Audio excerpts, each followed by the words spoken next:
Welcome to the College Football Survivor Show, where playoff survival is always on the line. Here's Shehan J. Haraja and Bobak Hayeri.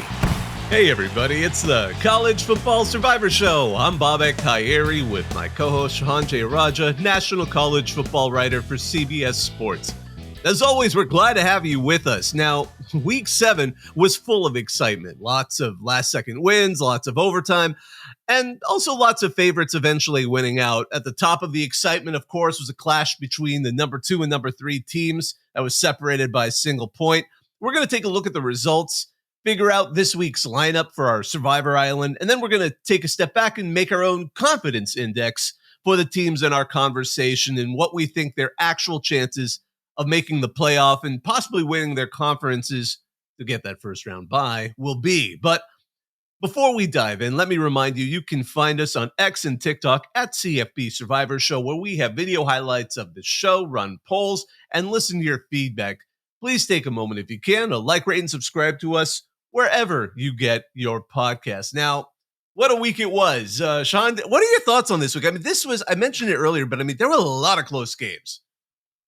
Yeah, we got 4 overtime games between ranked opponents, and I believe all 4 were against unranked opponents as well, which is always a lot of fun.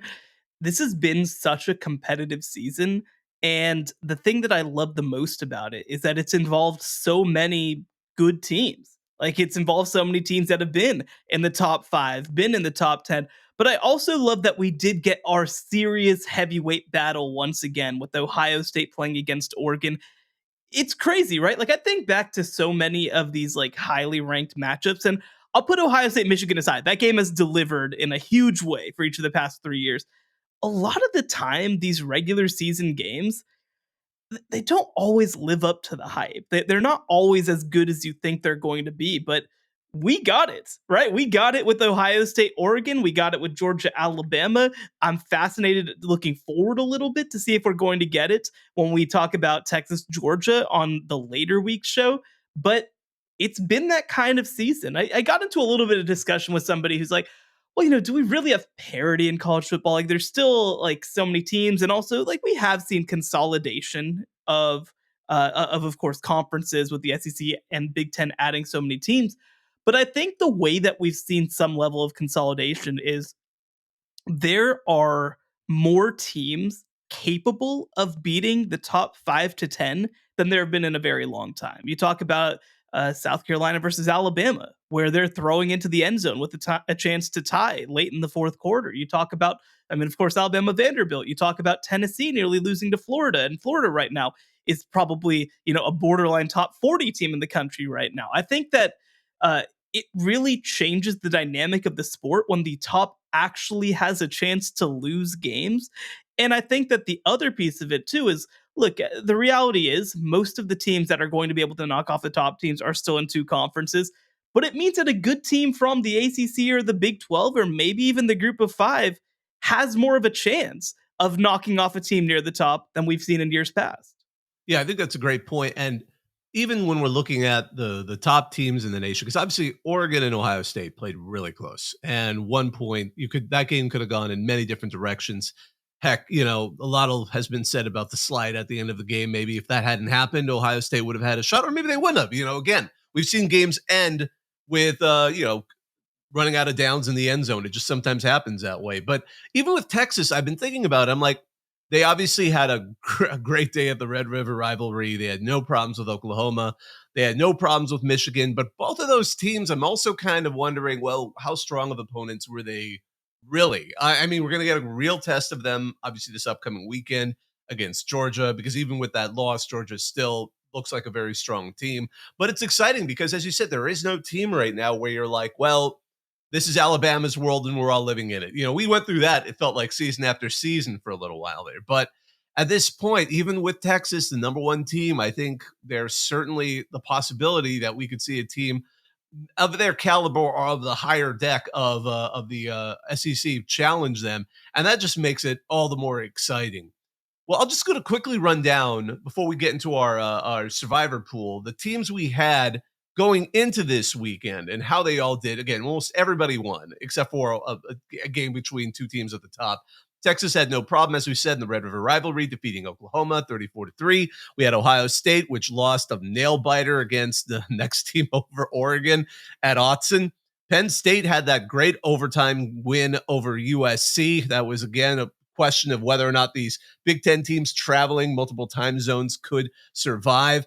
Georgia took out Mississippi State in a game that honestly gave Mississippi State fans some hope, but, again, Georgia prevailed. Miami picked a great week to have a bye. Clemson had no trouble with Wake Forest. Iowa State beat West Virginia on the road. Alabama had an interesting game with South Carolina. We'll probably circle back to that one. BYU defeated Arizona with no problems. Notre Dame beat Stanford 49-7, which was incredibly the biggest margin of victory in all of FBS this past weekend. Mizzou also beat UMass by the exact same number of points, not the same score, but I thought, Notre Dame was a little more impressive because Stanford's still P4. And then Boise State, for those of you who stayed up like I did, actually, that game went into the fourth quarter pretty close, 13-7 lead. Boise State then finally remembered they had Ashton Genty, and then were able to get that game out to 28-7. And I'm just going to say one more thing for Boise State. 8 sacks in that game. They have 29 on the season. They're by far the leader right now. Boise State defense. I know, Sean, you were one person who was saying, like, they've got some guys on that side. And there you go. Like that may have been the reason, part of the reason why they were able to hold on, because I thought it was fun to look at the rankings because you could tell who did not stay up to that late and just kind of went, oh, they won. Oh, 28-7. That looks good, without actually seeing what happened on the islands. Because you don't, like, I remember checking into that game and it was a classic response. People were saying, like, I just want to leave the island right now. Can we just get out of here? Classic game at Hawaii. But all that said, what are your thoughts on how our 12 teams did? Yeah, overall, I mean, I think it was fine. Look, I think that I'm willing to give Boise State a little bit of grace for sleepwalking through a game against Hawaii. I think that again, when you at least pull away in the fourth quarter, I don't have a huge issue with the voters not punishing them necessarily for it. Though I would advise certainly Boise State to not do that again. But they've got a great game coming up, not this week, but next week against UNLV. And you better have some things figured out by then, because that's going to be a marquee matchup. Texas did what they were supposed to do against Oklahoma. That's what I wanted to see from them. I think that, for me, that Penn State game was a little underwhelming. They play USC, of course, 34-31. They need overtime to ultimately beat them. And I thought that they'd kind of just be able to bowl over USC. It didn't really happen like that. And I've got a few more questions than I'd say, in that Penn State secondary. But overall, I think that our teams did a good job of managing themselves. I actually think that another team, that I want to point out is BYU. BYU plays Arizona this past week, a pretty good team, and they beat them by 19 points. Like, we are stringing so many results together with this BYU team. You can't ignore them anymore. I obviously talked about it on our last show, but there, like, how many of these games, how many of these performances do we have to see before we just say, yeah, this is what this team is? And I think that we're starting to reach that point. Absolutely. I mean, they're going to have another good game, and I think a more marquee opportunity this upcoming Friday, because they've got Oklahoma State. Now, Oklahoma State obviously is not – actually, they basically traded places. Oklahoma State was the team we thought would be bigger in the conversation, and now it's BYU. But that'll be another great opportunity, I think, for folks to see them in action and really benchmark how they're doing against a team that is – interesting. For those who, by the way, did not see, again, he'll make the game, but the joke was Mike Gundy said he had to do his conference via Zoom because he got headbutted by a cow. So we had a little bit of fun saying the injury report is Mike Gundy questionable with the parentheses cow at the end of it. We'll see if he makes or maybe it'll knock some sense into him. No, but I don't know. It's on the play calling, but maybe it'll convince him, like, let's diversify our running schemes again, like we did last year, and managed to ride into a big toe. No, I will say, so look, he got hit in the head by a cow. It sounds like, I don't know if he was actually concussed or if he's just, like, obviously is a little dizzy. I also think that Mike Gundy may have not gone to the hospital to be evaluated for whether he was concussed after being headbutted by a cow. most coaches would just let one of their assistants do the press conference, but Mike Gundy is committed to transparency in media, so he decided he got to do it over Zoom. I love it, man.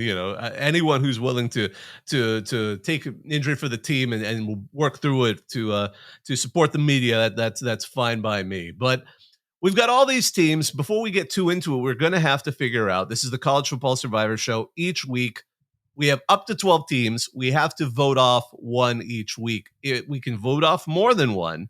And of course, if all the teams win, it gets trickier. Or if we get a 1-point game between the number 2 and number 3 team, we don't necessarily have to vote that team up, but we do need to pick somebody. And again, because we're in this 12-team format, if we decide to, we have to have a team from all of the P4 conferences and one of the G5 conferences. So if for some reason we decide to vote off everyone in the Big 12 or the ACC or the SEC or whoever, we have to find a team to replace them. And again, with the G5, if we decide to vote off the G5 team, we have to vote in another G5 team. And if we vote off a G5 team, we decided to make it fair so we don't just pick on the G5 team. We still have to look at the other 11 teams and find someone from that group to also let go. So all of that said, one thing that was nice about this week, before we get into it, there were some teams that I thought at the very least played themselves out of the conversation for the far future, if not the rest of the season. Ole Miss, Oklahoma, USC, Colorado, who was kind of creeping up in the background, and Utah, I think at this point have put themselves well out of the conversation. But heading into this week, what are some of the teams that we should put on the block to have a conversation about? Yeah, I mean, look, we're going to have to talk about Ohio State because they lost. And when you lose, we're going to talk about you. That's just the reality of the situation. Another team, though, that I think probably has a better case to be kicked off. I said it before. I'll give you one. You get one. You get one dumb game. You get one mulligan. Alabama, man. This is 2. I don't know. I don't know. Two is more than one. That's my understanding. And them playing South Carolina the way that they did, they managed to win the game, which means I think that they at least have a way to play themselves back in. But for right now, I mean, the reality of the situation is Alabama, since halftime against Georgia, has not looked like a playoff team, and they've barely looked like a bowl team at times. Again, in the second half against Georgia, they were up by more than 20 points. They let Georgia storm all the way back. And, lucky for them, Ryan Williams was able to bail them out. Against Vanderbilt, they give up 40 points, lose 40-35. Against South Carolina, this was actually a crazy stat that I saw. Nick Saban, across his entire tenure at Alabama, I can't remember if maybe they didn't count the first year, or maybe they did, I can't remember. I believe gave up one touchdown drive of more than 15 plays, and Alabama has given up 3 this season under Kalen DeBoer and defensive coordinator Kane Womack. Not great, not ideal. They get, I guess you could call it a stop on the 2-point conversion, but it's really that Lenore Sellers completely missed the end zone on his potential game-tying throw. I mean, what are we doing here? Like, seriously, what are we doing here? And, last week I said, well, Jalen Milroe at least played very well against Vanderbilt. The offense looked ready for prime time. The offense did not look ready for prime time against South Carolina. Jalen Milroe throws 2 interceptions. I don't know what the deal is. I mean, Alabama has one of the best offensive lines in America, and they can't run the ball. They were at 2.7 yards per carry against South Carolina. Like, I don't know what's going on with this team, but I'll tell you what, it does not look like a playoff team. People who listen to this podcast know I am a big Kalen DeBoer fan.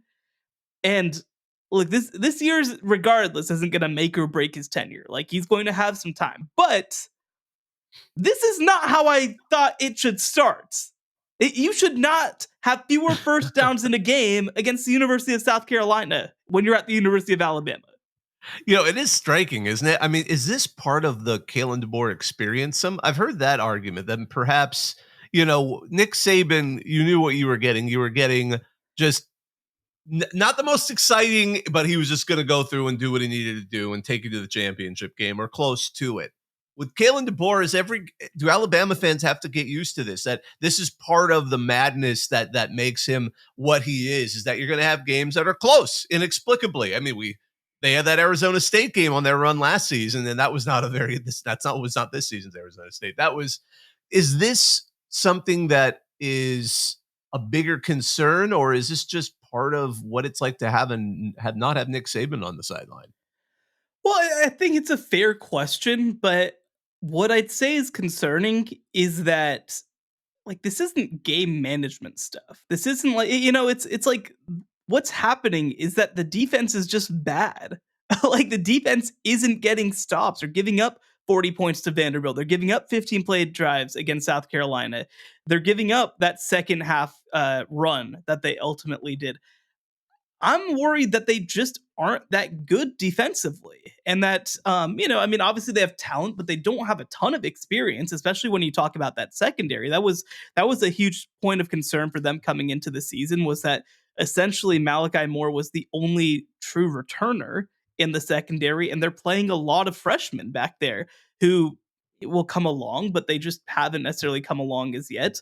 But like, Lenore Sellers shouldn't be averaging, the number of yards per attempt that he's averaging. He shouldn't be throwing for 240 yards and 2 touchdowns against a defense like this. Like, that's just not what Alabama should be doing. So, yes, I do think that there is a little to that, just the way that he manages games is a little different. But like they also just have to like line up and get stops. This was the first game that Lenore Sellers had this season where he threw for 200. Actually, no, I can even say, I double checked. This is the first game of Lenore Sellers' entire career that he threw for 200 yards. It was against the University of Alabama on the road. That's not how this is supposed to work. I'm sensing that you don't necessarily have a lot of faith in how they're going to do at Tennessee this weekend. Well, the good news is that Tennessee doesn't exactly have a passing offense to take advantage of that. But I mean, this is the piece that I think Kalen DeBoer does well, which he does get up for big games. Like they win big games under Kalen DeBoer. This is like me coming up with theories. I want to be clear. This is not sourced at all. When you are a small college coach, there are essentially 3 games a year that you gotta win. Like they're the big games. So, I used to cover Division 3, and for Mary Hardin Baylor, it's like you play Hardin Simmons, and if you win that game, you're going to the playoffs.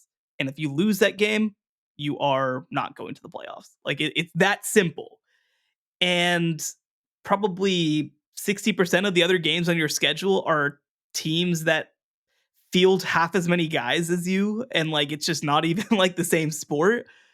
So like I think that one adjustment that's going to need to come for Alabama, and for again, this is conjecture. This is not me knowing something, but I do think that there has to be an understanding that every single week in the SEC you can lose against Mississippi State, against South Carolina, against Vanderbilt. It's not just getting up for Georgia. It's not just getting up for Tennessee. You got to do it every single week. I do think that maybe is a little bit of a coaching adjustment. I mean, even with Washington last year, like they had an incredible plan for the Oregon game, both Oregon games. They had an incredible plan to take advantage of Texas. And some of these other games, they're running a lot of bland vanilla stuff. And so I actually think that against Tennessee, I'm not super worried about that. I think they're going to be up for that game. But even if they beat Tennessee pretty bad this next weekend, I don't know if that changes necessarily some of my concerns about them. So I am sensing that Alabama's got your vote to be off our particular island right now. And I have to admit, the more we talk about it, especially looking at the other the other 11 teams, they have the weakest resume right now. And it is astonishing because at this point, I mean, sure, Penn State in overtime also barely scraped by USC, but that was at USC. That was a bigger trip. And USC, I'll just say, if we're comparing SCs right now, I think they're a little bit stronger than South Carolina if you're asking me to put them against each other at the moment. I can't figure out what's going on with Lincoln Riley's team right now. They just seem to have really bad luck. And you know what? Good teams get good luck somehow. They make fun. I'm not trying to excuse them. But I think at this point, I think Alabama has the weaker resume because Penn State also hasn't lost. So I think they've got my vote as well to be off their island because we're reactionary here, Bama fans. I mean, don't worry about it. You can certainly play your way back on, hypothetically. But yeah, I bet Tennessee hold will get Tennessee back to 0 points, and we'll be like, okay, that's something. But like, it's just, I don't get it. I think that this is a really good coaching staff. I mean, I love Mo Linguist as a secondary coach coming over from Buffalo, of course. I think Kane Womack is a smart coach. He had a great success when he was ironically at Indiana the year after, I believe, Kalen DeBoer was there. So, like, I think they can figure it out. But, like, we need to see consistency. Imagine if South Carolina had made it. Imagine if they had... Like they were 2 points away from having or 3 points away from having their entire season lit on fire. Like they were completely that close. And by the way, the next couple weeks, October 19th, of course, third Saturday in October, they play at Tennessee. They play Missouri after that, although they might suck. We might have to. I don't know if that's going to be as hard as we thought it was. But you know what will be as hard as we thought it was? They do get a bye before it at LSU, who's suddenly number 8 in the country. And by the way, should we transition to talking about who we want to vote on? Or let's real quick touch on Ohio State. Of course, they lose that game to Oregon. Will Howard, man, you gotta have a clock in your head. You can't start sliding with 1 second left. That's not gonna work for you. You can maybe spike it, but you can't be sliding with 1 second left. That's not how this works. You know, one thing I will say, Ohio State and Syracuse now have the same record, but just gonna tuck that Texas one in the background. And Texas Tech and Cincinnati. We've got quite the 5-1 teams this season. Well, I was gonna say they all don't have former Ohio State quarterbacks. That's mostly what I was getting. That's okay. Yes. My goodness, but yeah, with Ohio State, I think we knew this was a game that everyone had circled before, Oregon's inexplicably kind of rough start, all the way, it seemed to finally come back to its, as we were saying last week, it's finally gotten to the interest we thought it was going to have. A 1-point loss in Autzen, I can forgive that because first of all, there's a strong chance, I'm not saying a perfect chance, but there's a strong chance that they're going to play again at the end of the regular season in the conference title game. And then perhaps I think they're both right now very easy shoo-ins for the playoff because if they're the only teams that can truly challenge each other, I don't have a problem keeping them in. So Ohio State, I'm willing to keep them on our island right now. Yeah, I think they clearly deserve to be in. There were 2 teams that truly looked like playoff teams, like national title contenders, frankly, playing in Autzen Stadium. I don't leave that game feeling any worse about what Ohio State is as a roster. I leave feeling a little better about Oregon as a roster. Certainly they're not going to be kicked out of our rankings anytime soon again, like they were early this season. And again, there's within all of us, there's like just a little bit of dumb sportsman brain and dumb like caller brain. And I will say, Ryan Day is now 1-7 against AP top 5 teams since 2021. I don't get that. I don't know what's happening when you have a top 3 talent team in college football and you keep losing to top 5 teams. But I'm gonna ignore that because they clearly are a top 3 quality team in America. Man, Ryan Day, you gotta do the thing. You're gonna play more top 5 teams if you want to win a national championship, and it has to go better than this. Yeah, as Jimbo Fisher proved, you can have a lot of talent, but you have to be able to coach them into the right positions. You can beat Alabama and then do nothing else. Yeah, well, we should go ahead and acknowledge you did. I know we were able to put both of these teams up on the Twitter account to get people's X account to get people's opinions. Looks like overwhelmingly 84% of those voting, 125 votes was said that no, we should keep Ohio State. We shouldn't vote them off. And Alabama, yeah, about 58% agreed that it's time for them to leave the island. And if we're going to have to pick, we have to pick one. I think it's certainly going to be Alabama. But of course, that brings up the question. I mean, there weren't any other real questions out there. Again, Penn State, fine, they're still undefeated. We can keep them. Who should we consider, and we don't have to, who should we consider replacing the Alabama Crimson Tide with on our island of survivors? So we're running a little long, so I do want to say none of the 3 teams that we put up for a vote got a yes vote from our ex-followers. Texas A&M, it was a no 70-30. LSU, it was a no 75-25. Interesting to me. Indiana, very, very, very close. 51.7% said no. But that is still a no vote. I love the effort personally. I love it. So out of those 3, for me, actually, let me ask you first. Out of those 3, which is the team that you think has the best case to be in? I can't give it to Indiana right now. I love them, but they haven't beat anybody with a pulse. And that game, they don't have a pulse because Indiana beat them. They beat them to death. Exactly. They're the reaper going around taking care of the low hanging, or they're going and cutting the low hanging fruit right now. I mean, we'll get a better chance to see how they do against Nebraska, but unfortunately, their best games come towards the end of the season with Michigan and Ohio State. Now, LSU, that game in overtime at home against Ole Miss did put Ole Miss at least out to pasture a little bit, but I just feel skeptical. I feel like the entire game people were waiting for LSU to kind of botch it.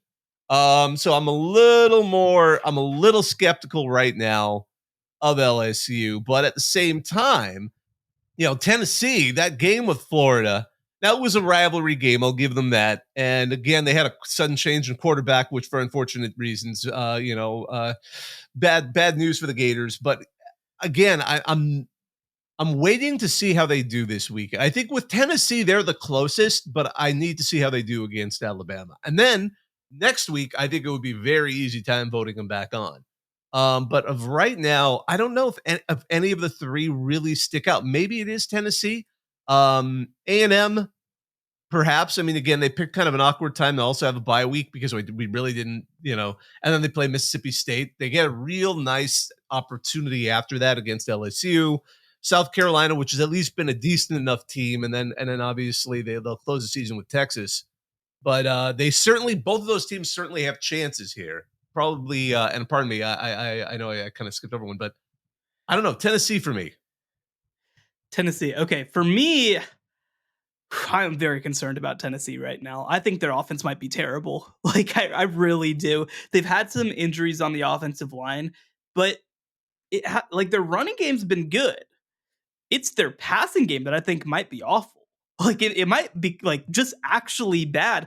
I've been concerned, and I don't think that this is a Nico Iamaleava conversation. I don't think that this is all his fault. Like, he's going to get the lion's share of the blame, and he's the quarterback. And also, we know a lot about his NIL deal, and unfortunately, it's a lot of money. And so he's going to get a lot of attention for it. I kind of think that their receivers aren't giving him very much to work with. And the other piece that I'd add to this that I'm like workshopping a take, I'd say, that the like veer and shoot style, like old Baylor offense, which Tennessee mostly runs, I kind of think that offense might be washed and like might not work anymore. And like, Oklahoma, obviously Oklahoma's gotten a lot worse since he left, but like Oklahoma's offense last year had a lot of issues running that offense with Jeff Lebby. Like, Dino Babers got fired at Syracuse running that offense. TCU's been a disaster running that. Like, I kind of think that offense might be a little in trouble right now. So Tennessee's got to figure some stuff out. So I'm out on Tennessee right now, personally. Frankly, I don't know if we should put any of these on right now. I think we might be good at 11 this week, and then just kind of see who wants to step up next week. So let me say, so obviously LSU is here, and I'll say heading into that game against Ole Miss, I was not an LSU believer. I still would consider myself not really an LSU believer. I don't think that they figured a lot out, but their resume is what it is after beating Ole Miss. They have the loss though to USC. Um, Texas A&M is wildly interesting to me. And the reason that I say that is that, of course, they have the loss to Notre Dame, which was last second. They crushed Florida. They crushed Missouri, who's, still technically a top 20 team right now, though I don't think that's going to last very long. They beat Arkansas, which is a game that I think is starting to age a little bit better. And then on top of that, they've got the big game against LSU, which will be at home. I'm trying to see if I can make it out to that one. That one might be a lot of fun. But they also have, other than that, they don't really have anything crazy. It's at Mississippi State, at South Carolina, versus New Mexico State, at Auburn, before that Texas game, which I definitely will be trying to make it out to. So I think that there's a lot to be intrigued and excited by here when it comes to Texas A&M. And I don't know if we should wait until that LSU game and put the winner in between Texas A&M and LSU. But I'll vote yes for Texas A&M, but it sounds like you might be a no. I'm a no for now, but Okay. at the same time, yeah, I want to see a little bit more. I've been pleased with A&M. I just wish they had one more game right now, fresh in our minds. And this game coming up against Mississippi State probably ain't gonna tell us a lot. And if anything, Mississippi State showed a little bit of signs of life against Georgia. So this is one of those kind of no-win situations for Texas A&M. If they either going to win, and they should win handily, or it's going to be closer, and people are going to be wondering what's going on, rather than maybe they're getting something going at down in Starksville. So that'll be an interesting one to see. So it looks like then we're going to stay with 11, just our current lineup, except we've removed Alabama. It'll be interesting to see next week who we can pull in there. So when we come back from the break, we're going to now start setting up a confidence index about the likelihood we think of our teams in this pool to make the playoff and potentially win their conference and get that first round bye here on the College Football Survivor Show. The College Football Survivor Show, where playoff survival is always on the line. Okay, so coming back to this, now we're at the midseason, more or less. It seems like a good time to take a look at the teams and give them a spot in our own confidence index of how likely they are to make this 12-team playoff and possibly win the conference to get the first round bye that comes along with it. And it may not even be the P4s locking those up. At this rate, we could end up with, outside chance of a G5 climbing up into one of those 4 spots. We can just start from the top. I mean, I know, well, first of all, why don't you set us up here a little bit, Sean? I know this is something that you found interesting, and I think we're going to try and compare it up against some of the other numbers out there. Am I right? Yeah, so basically what this is like, what do we think the chances are that you make the playoff? So I'll just start as an example. We got Texas, right? Texas, when you look at their path ahead, they have to play Georgia, they have to play Texas A&M. Those are both certainly losable games. They should handle all the rest of their games, right? Like that's what you'd expect. They're going to Vandy. We can't. I don't know though. I don't know though. I feel like I feel like Texas is gonna have a great road contingent because like Texas people are going to love Nashville, Tennessee. They are going to be out on Broadway all night after that game. So I think it's going to be more of a home environment for them. But so like Alabama was an away environment for the That's true. I saw that audience. I did. I was talking to our buddy Matt Stahl over at AL.com, who we had on a few weeks ago, and he said that when Vanderbilt fans rush the field, some Alabama fans just rush the field because they're like, I don't know, sure, why not? Why not? We're here. We never get to do it, right, Denny? This is great. We never get to see what it's like to be on the field. We might as well do it. So anyway, play number 5 Georgia this week, but it's at Vanderbilt versus Florida, at Kentucky versus at Arkansas versus Kentucky, at Texas A&M. So I think that this team is going to be 10-2. I think they're very likely going to be playing in the SEC title game. So their pathway to the college football playoff with wins over Oklahoma and Michigan already is extremely high, I would consider, to be in the top 12. So I would put the confidence of that at a 90% that they are going to be in the college football playoff.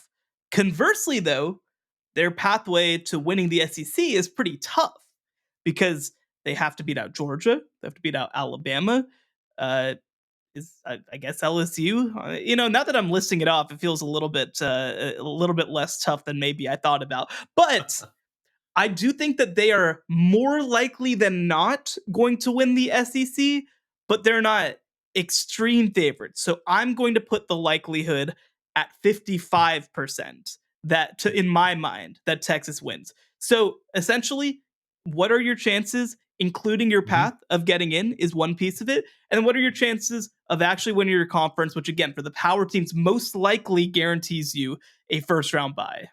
Yeah, absolutely. I came up with similar numbers, interestingly enough. I thought they have a 90, I actually added 5%. I thought Sure. 95% chance No, because that's I that's just fair. thought they're the closest thing to a sure thing at this stage Yes. to getting into the college If they football playoff. I beat just Georgia don't. next week, they are at a 100%. Oh yeah, absolutely. And it's interesting too. While with the chance of making the playoff, I didn't make sure the numbers all added up to 100. Otherwise, that would have been pretty comical. But when it came to the conference championships, I actually tried to divvy up the percentages among the teams within the conference that have a shot.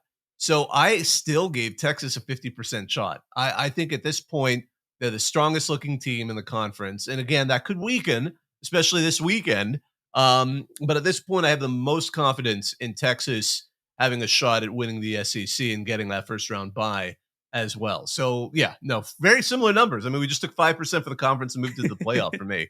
Yeah, Not that that was the same total number we needed to work with, but yeah. So should we move on to Ohio State? let's I'd do be it. curious to see where we think they are right now, Yeah, and I maybe mean, juxtaposing it against Oregon. yeah, I think it's a really good question. So, what's funny about this? I want to think for a second about the Big 10 race. So Ohio State and Oregon, certainly, even at this point, I think are still favored in my mind to make the Big 10 title game. But Ohio State still has to play Penn State. That's going to be a huge game for both of these programs. Um, and they have to play Michigan, which is a game they should win. But I said that last year, and the year before, and the year before that. So I think that makes it a little more complicated than maybe it would have been, but I still think that their odds are very high.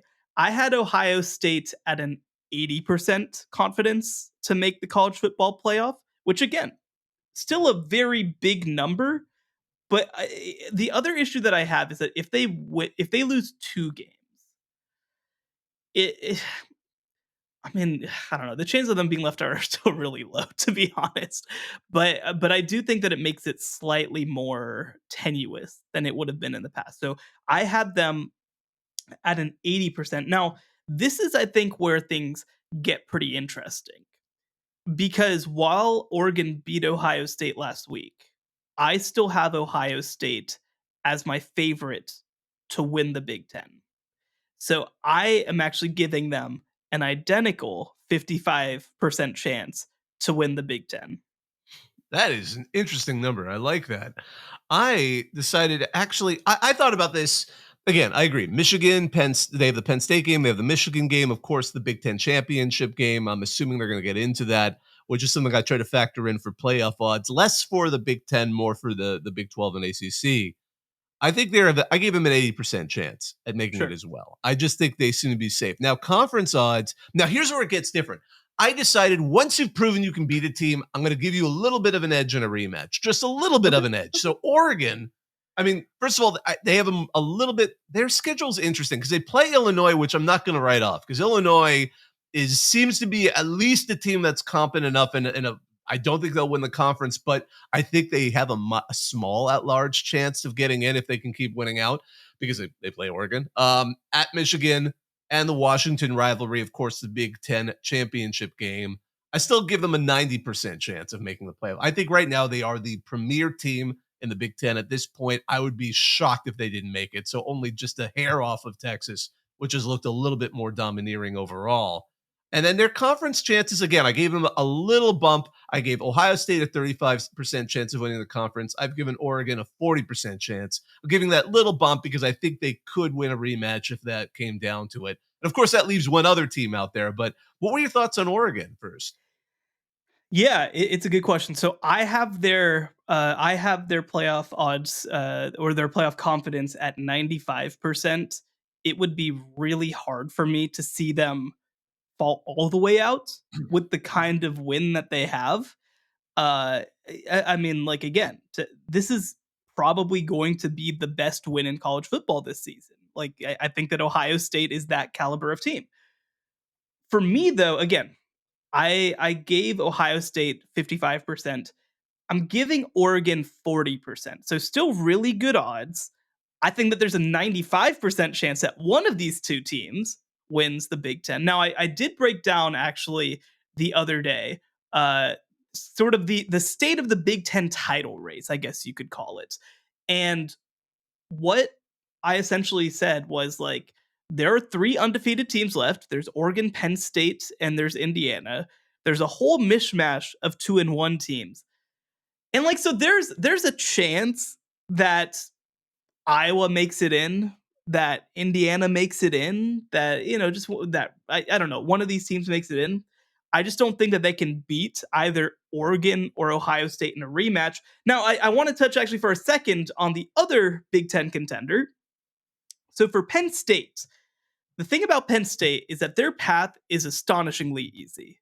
Like if they win fewer than 10 games, like that is a disaster class of a season with the schedule that they have, because obviously they've already made it through and they don't look very good against USC, but nobody's really going to challenge them like that. Yeah, outside of Ohio State, at Wisconsin versus Washington, at Purdue, at Minnesota versus Maryland. None of those teams should frankly even have a chance against Penn State. Like if they do, then we're in much bigger trouble. So I'm assuming that they lose to Ohio State. Here's the issue. So I have them actually with a higher confidence than Ohio State at 90% to make the college football playoff, because I just don't really see a pathway to them falling all the way out.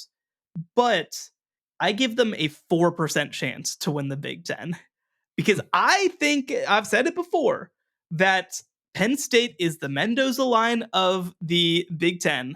If you can beat them, you're probably pretty good. If you lose to them, you're probably not all that good. Actually, it's very fitting that USC went to overtime against this team, because they are that close to maybe being kind of good, but they're not there as yet. And so Penn State, if they play Ohio State or Oregon, I think they're going to lose. I think they have a better shot against Oregon just because of some matchup things. I don't know what they do against Ohio State. I think they're kind of screwed if they play that team. But overall, like, that's 99% are taken up by Ohio State, Oregon, and Penn State, with 95% of my Big Ten confidence coming between those two, and 1% for just like, what if Indiana does the thing? And I obviously don't think that's very likely to happen. Yeah, I just basically divvied up my conference values among those three teams, because with Penn State, I gave them a playoff confidence of about 80%. And you've made a better argument than I had. I think I should have bumped that up, because you're right. They only have Ohio State and then the Big Ten championship game, which if the loser of that is almost certainly going in. So that, I think that's a great call on that one. Now, but as for the conference championship, I agree with you. I think they'd have a better chance against Oregon, but I gave them what was left of my points. That was 25%. So therefore, with teams like an Indiana or Illinois, I said, like, there is a chance they could make the playoff, but they have a 0% chance of winning the conference. So, I mean, and which for either of those teams would be a triumph.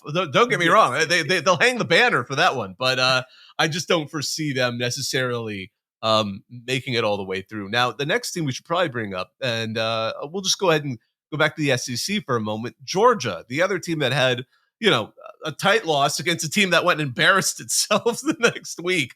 But the Bulldogs certainly haven't, although they have a pretty tough sledding. Obviously, this weekend they're going to play in Austin at the number one team, Texas. They've got the rivalry game with Florida. Florida has shown to be interesting, although now with Mertz out, who knows? At Ole Miss, which is a mess, but who knows? Tennessee, and an eventual, if they make an SEC title game. Where do we put the Bulldogs? No, it's a tough one to try to figure out, because they legitimately have a chance to have 3 losses. And if they have 3 losses, I'm not saying it's impossible that they make it in, but like I don't think it's a guarantee either. And it's not just the losses, it's also how they've played in their wins outside of Clemson. Clemson, they looked incredible. Since that game, they have not looked like a playoff team. They played Kentucky within 1 point. This past week, they let an awful Mississippi State team get back into the game, only won by 10 points. It was mostly a fourth quarter run, but like you have to have more focus than that if you're a national title type team. They play, of course, Texas this week. I think Texas will win that game. I think they're a better team, but will be a huge opportunity for them. So for me, I have them at a playoff confidence of 70%. So still high, still much more likely than not that they make it there. I think that what was toughest to me was trying to figure out where their conference title confidence should be. Because I do think that quality wise, if you kind of look holistically, Georgia's probably the second best team in the SEC. I don't know that it's dominant that they're the second best team in the SEC, but I think that they probably have earned that right. So again, I gave Texas a 55%.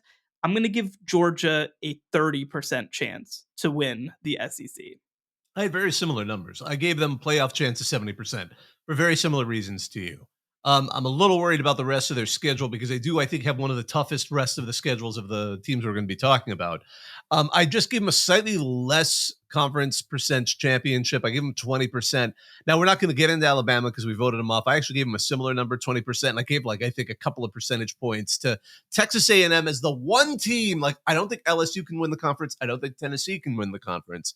But I think A&M, they're out there and we just had an earlier conversation about whether to let them in or not.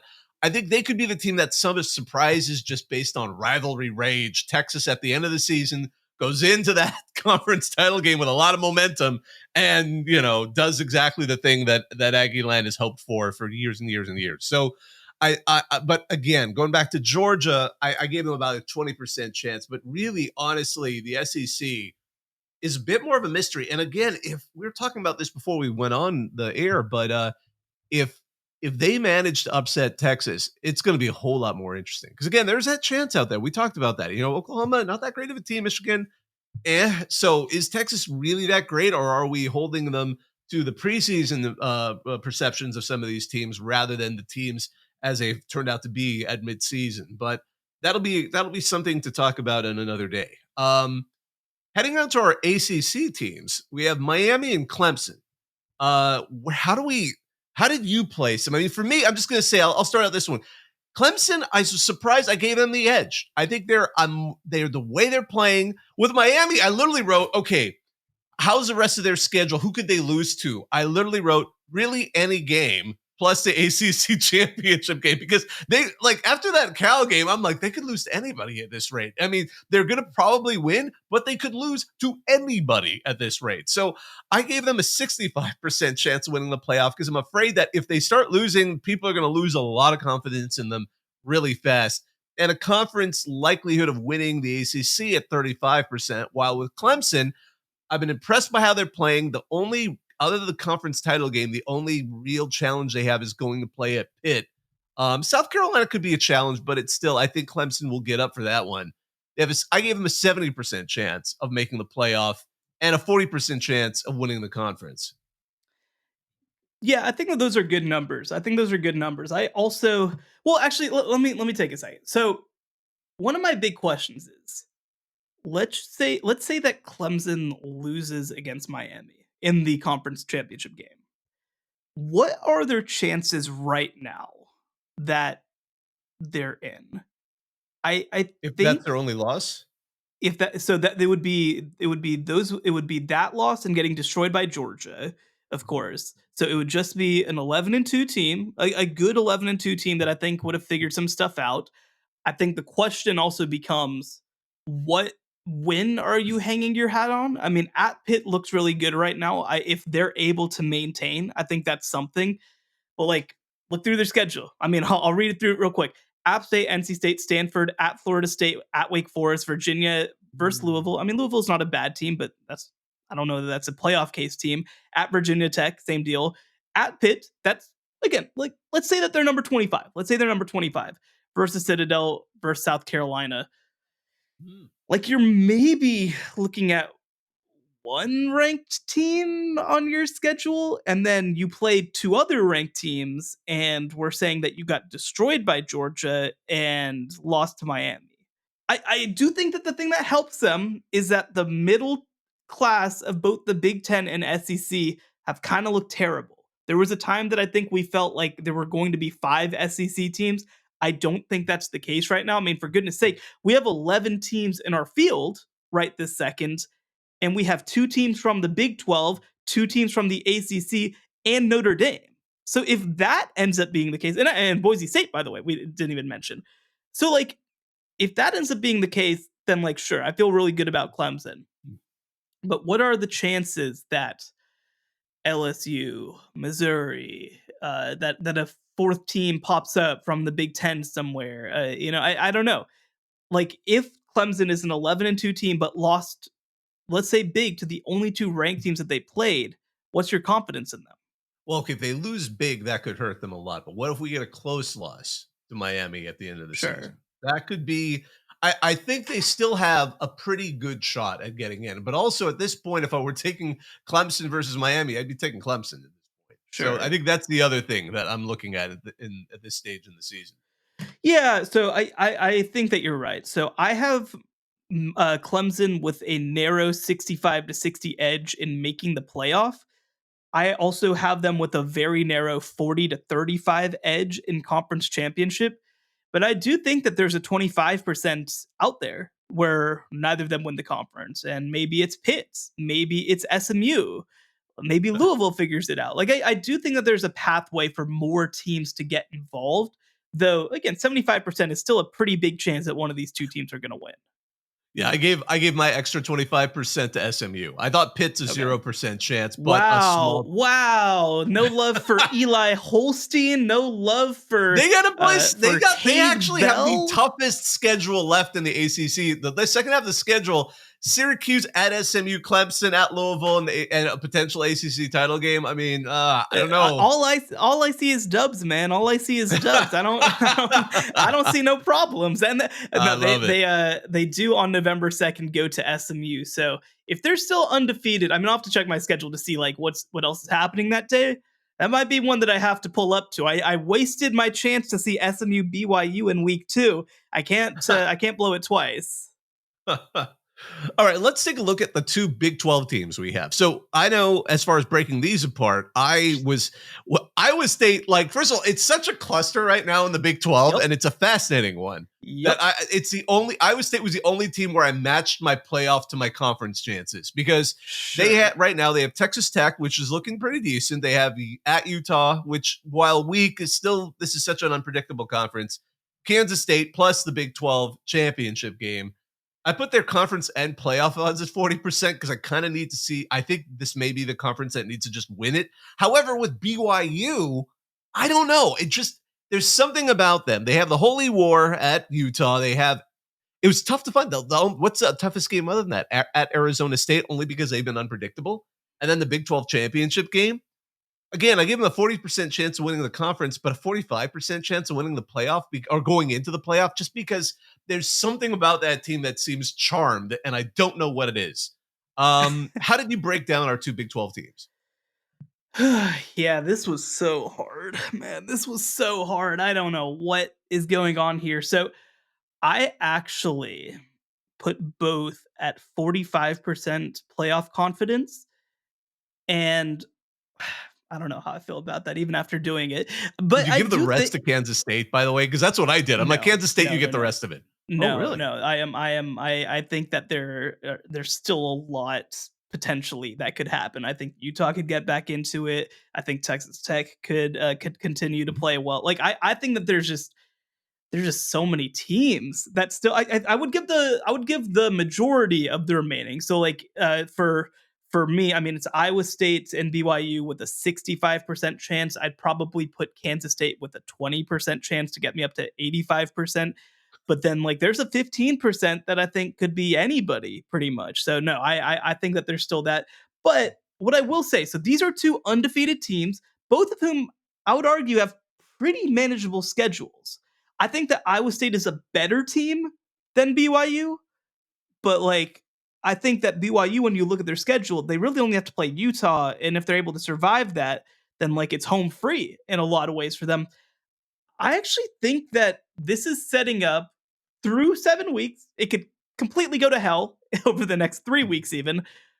I think that the Big 12 is looking pretty good to have two teams in there. I think that the ACC and the Big 12 actually look pretty good to have two teams in there. If there are these two teams, I think Kansas State is maybe the. Kansas State can't lose then, probably, in the Big 12 title game. I don't think they can think of a second loss. Yeah, I don't know. Anyway, also, I mean, Texas Tech is like the ultimate dark horse in the Big 12. They are one loss, not in conference. If they go through and win out, whoever loses to them in that conference title game, I think might be that team if they're one of the two we just said. I think that these are the only two who can lose the conference title game and make it in as an at-large. Now, you know what would be really interesting is if one of these teams loses and because Texas Tech plays at Iowa State on November 2nd. What would be really interesting is let's say that Iowa State loses once, it's only to Texas Tech, but that locks them out of the Big 12 title game. They finish 11-1. Oh man. That might get them in. That might get them in. Get them in. Oh my gosh. I think that we're in a weird position right now with the Big 12. I mean, we could be here in 3 weeks and being like the only playoff contenders left are Texas Tech and Cincinnati. Like that would not be like the craziest thing. But right now, I think that the Big 12 and the ACC are in pretty good shape to have two teams in. But I have these two teams both at a 45% confidence. I think that's a good call. I do. Now we've got two more teams to really quickly touch on. First one is Notre Dame. So they're independent. There is no conference championship. We'll just get that out of the way. But they have a very interesting rest of their schedule because it was a weak schedule to begin with, but it's suddenly when we first were talking about it. But now they take on two of the G5 dark horses, and then they finish at USC. So versus Army versus Navy, both on quasi-neutral sites. It's mostly just places to allow more Notre Dame fans to attend the game. And at USC, I think there's opportunity if they could manage that loss to NIU. I know Northern Illinois, you're willing to write off that game, but that is such a weird game to lose. And it looks weirder as the MAC season has gone on. So I am giving them a 35% chance of not, because they can't take another loss. And I could see this could be the year where Navy, I remember when Navy finally beat Notre Dame for the first time in like 40 something years. Like it happens. And then they beat them another time more recently.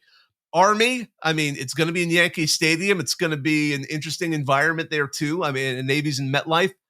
Or at USC. USC they're problematic, but they're still able to take a team to the end. It could be them. I don't know. No one ever talks about the fact that those teams do two time zones all the time, but we'll set that aside. I don't know. I'm going to give them a 35% chance of making it through because I think they need to win out. There's just no way. Yeah, I have them at 30%. This team, and actually, I'd say more than anything else, I'm just worried that this team isn't very good. And on top of that, they are like cursed right now when it comes to injuries. They just lost their top sack leader. They just lost their top cornerback. They already were down two starting offensive linemen from an offensive line unit that frankly wasn't all that good in the first place just because of the amount of youth that they have. I just don't know if they're that good. So I actually think there's, again, if they go 11-1, they probably make it in. But if they lose a second, I think it'll be less because of their resume that they get left out.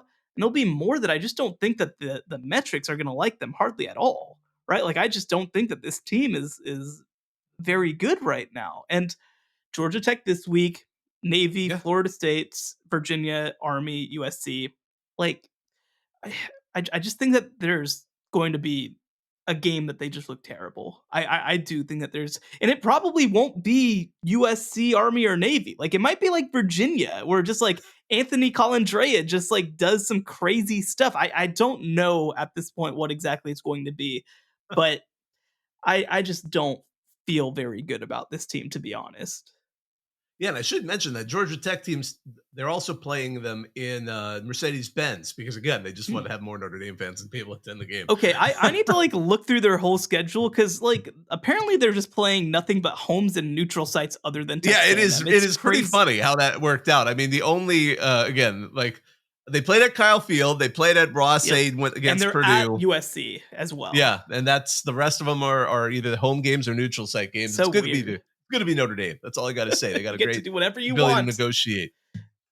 I do get the Army one though, because Yankee Stadium is a classic Yes. venue for those two teams that have played in. Yeah, the Army and Navy ones, like I totally get them being neutrals, and like Georgia Tech, I mean Mercedes Benz is like It's I like get right, it. Like I know, yeah, right? you know, and that's a home game for them, but it's still I mean again, it's just like it's not that any one of them are weird, it's that all of them combined are like wow, okay. Yeah. So let's wrap this up by just kind of giving some odds for our G5 candidate. So we have Boise State. I know they have a pretty high odds when we looked at the ESPN's. I think it's FBI. Their odds of winning the conference were the highest. It was like 60. They gave them 60 something % chance of winning the Mountain West. I think outside of UNLV, and they do play at UNLV as we said 2 Fridays from now. They've got Oregon State and then presumably the Mountain West Conference Championship game. The odds of them dropping one is pretty low as long as Ashton Jeanty stays healthy. What odds do you see them of making the playoff? Yeah, I think that for me, they were in the 40% range just because I think that this race has been so crazy. And the other thing, too, is that, I mean, I'll tell you what, that road loss to Oregon does not look bad whatsoever. But they also have at UNLV on October 25th, they have at San Jose State. Like, that's going to maybe be a little bit weirder than we thought. A Black Friday game against Oregon State. They have to play a Mountain West title game.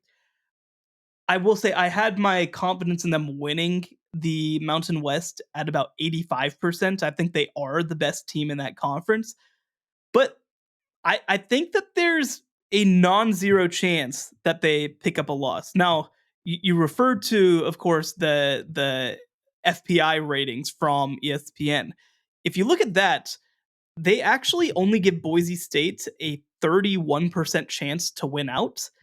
I feel like that's a little low. I think that it's more like 70%, I'd say.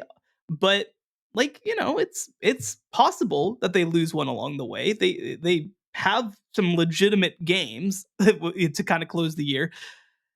And so I think that it becomes interesting, right? Because this becomes a question of who are the other group of 5 contenders. If Army and Navy are in the undefeated zone heading into November, that's a little scary, right? Because I think that that an undefeated Army or Navy makes the college football playoff over one loss to Boise State. I think that one loss to one loss, it's Boise State. But if they're undefeated, I think that's trouble. And I think another team too, especially if you're a 2-loss team, is like Tulane is still right there. Like Tulane has looked really good. They nearly upset both Oklahoma and Kansas State earlier this season. So certainly, when I say 40%, they have the plurality. Like they are definitely my top team. And I think maybe I've talked myself into 50%. I think that I'm going to move it up to 50% for them, but it's definitely not a 100% sure thing. And you do have to say, like, I'm willing to give you like a little bit of grace for having a weird Hawaii game, but like you gotta finish, man. You gotta finish now. Yeah, I'll just kind of wrap my own version of this up with. I agree. I gave Boise State 50%. You actually worked your way up to my number, and an 80% on the conference. But when it comes to the other alternative, I agree. Tulane's out there, but Tulane luckily would have to beat Navy on their way. They play in the regular season, and then that would possibly leave a interest. They don't play Army, but they might in that American Conference title game, which would be 2 big wins for them. Now, of course, both Army and Navy have to play Notre Dame. If they beat Notre Dame, one or both, we're going to see an interesting boost in their potential likelihood of getting it, because that'll also be a very nice resume builder for those two teams. But I gave Army the edge. I gave them like a 20% chance of making the playoff. Because I think Army, of the two service academies right now, seems to be the stronger one in terms of how they're just clobbering teams like they did against UAB this past week. I think they might have the edge, but I agree. I think at this point, though, it's Boise State's to lose at this point. Although the idea of an undefeated Army, imagine Army undefeated and then winning the Army-Navy game, and then all that stuff, and then being told they're left out of the playoff. You're going to get, oh my gosh, I can't even imagine that controversy, which would be amazing in the 12-team playoff. But I think we'll go ahead and wrap this one up. We've been going on for quite some time. Just going to thank all of you all for listening to us. Thanking our producer, Joey Aliberti. Be sure to like, rate, and subscribe wherever you get your podcasts. You can find us on X and TikTok at CFB Survivor Show. He's Shehan J. Raja. You can find his work on CBSSports.com and at Shehan J. Raja on X and TikTok. I'm Bobak Hyrie, part of the group that runs Reddit CFB. Thanks for listening. The College Football Survivor Show, where playoff survival is always on the line.